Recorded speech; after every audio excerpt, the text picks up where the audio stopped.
All right, jumping on pretty quick here. Just a quick reaction recap of a new commitment for the Florida Gators on the heels of Charles Montgomery committing to the Gators, 4 star last Sunday. Of course, committed to Florida over Maryland.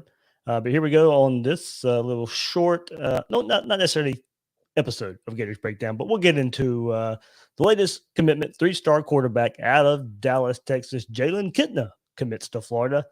Yep, he is the son of former NFL quarterback John Kitna and will play for his dad this coming season in Texas, as John is coaching Burleson High School in Texas. So he was with the Dallas Cowboys, quarterback coach there, but John Kitna is going to be a high school football coach for Burleson High School in Texas, and that's where Jalen will be playing his senior season of high school football as well. This will make Jalen's fourth different school in as many years. So he's played in a different offense his whole high school career. So 6'4", 200 pounds, and he's put on about 20 pounds since the beginning of the year. 24/7 Sports Composite ranks him as the 738th player in the 2021 class and 27th pro style quarterback.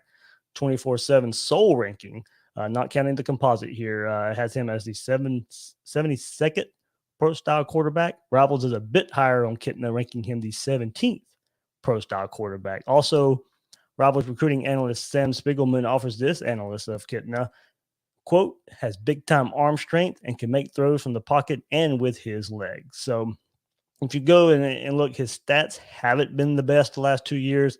As quarterback here with a 52% completion percentage, 23 touchdowns, 24 interceptions. So, of course, we want to see him take a step in his senior season, but a lot of potential here for Kitna. Kitna mentioned in various interviews that Dan Mullen and quarterback coach Brian Johnson really like his footwork.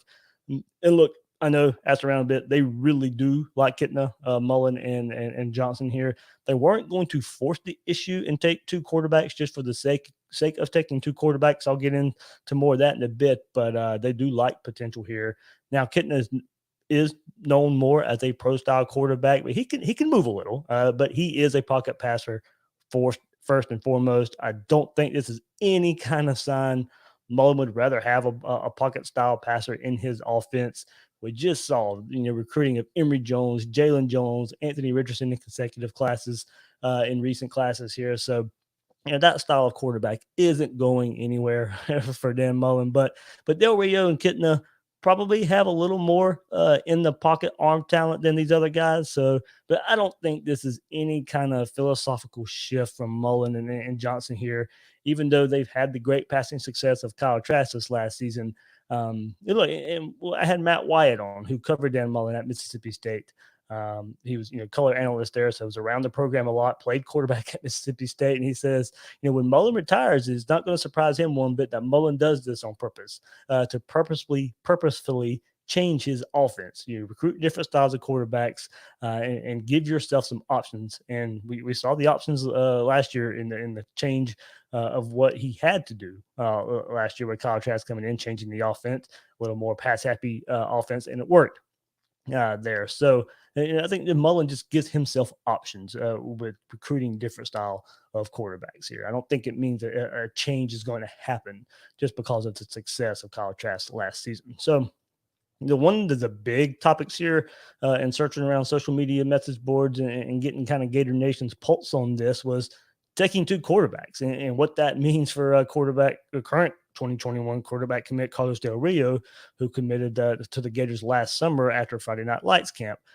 Look, Florida, for the most part, the staff has always wanted 2 quarterbacks this cycle. Brock Vandegrift would have been awesome to get. I know Florida was on him early before he went and committed to Oklahoma, then later decommitted and committed to Georgia. But when Jalen Jones when Jalen Jones was, basically told to go look elsewhere after some off-field troubles last year, Florida wanted to have 2 quarterbacks this cycle. They wanted to make up for the loss of Jalen Jones. So it's Carlos Del Rio. He talked to Chomp Chat's Brian Fox. Shout out to Brian here.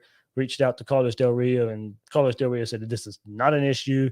I'm pretty sure he was told up front, guys, that Florida was going to recruit 2 quarterbacks to this class. That's exactly what you want to hear from Del Rio. And look, this second quarterback, if it wasn't going to be Vandegrift, that second quarterback was never going to be another highly ranked quarterback like Del Rio is. And you're taking a kid right here and Kitna that has a lot of upside to work with, and not the type of player that's going to come in and push for playing time right away, but one that will come in and wants to come in and play under Mullen.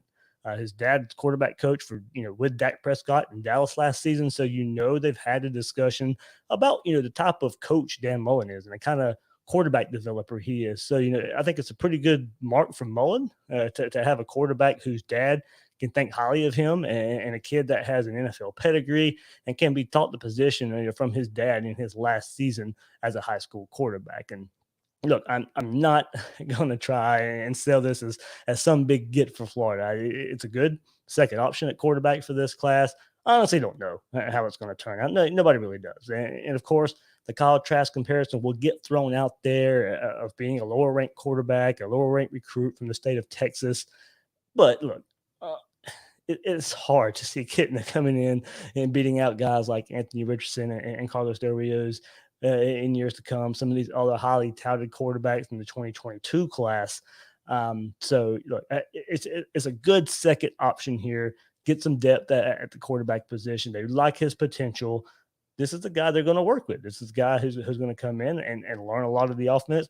Dan Mullen's history anyway is not to go out there and throw quarterbacks out there before they're ready. We've seen that in his 2 seasons at Florida so far. He's went with the more experienced guy. Went with Felipe Franks, more game time experience there over Kyle Trask. Felipe Franks goes down. We wondered who we would see go off the bench in that first drive versus Kentucky, and to many surprises, it was Kyle Trask and the more experienced player here. I think that had a lot to do with it there. So Dan Mullen's recent history, especially for Florida, and even his history at Mississippi State, he's not going to throw quarterbacks out there before they're ready. So this is a guy you can get in the fold. He's going to be good in the office, in the quarterback room. He probably knows the position with his dad there.